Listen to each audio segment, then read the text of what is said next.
So, ito na nga yung development. Yung mga diskaya, nilaglag na yung iba't ibang pangalan para mag-apply as state witness.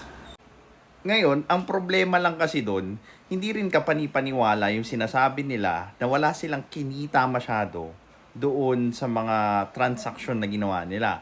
Sabi nila 2 to 3%, 5%. But I think if we are going to check yung yaman na na-build up nila through the years, hindi siya nag-a-account, and especially if pasilip mo sa BIR yan, hindi ka mag-a-amount ng ganong klaseng yaman kung ang kita mo per project lang is 2 to 3%.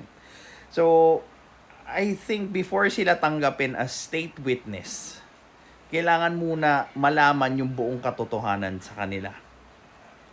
And,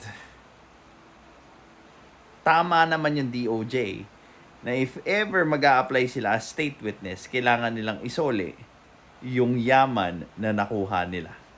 Lalo na kung galing ito sa nakaw.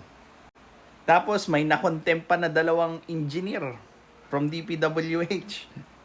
Dahil sa ayaw nilang pag-amin or hindi sila umaamin na nagsusugal sila, kung saan galing yung mga pera, kung yung identity na ginagamit nila sa pagsusugal. Yung mga ganun. Ang daming development ngayon dito sa usaping flood control.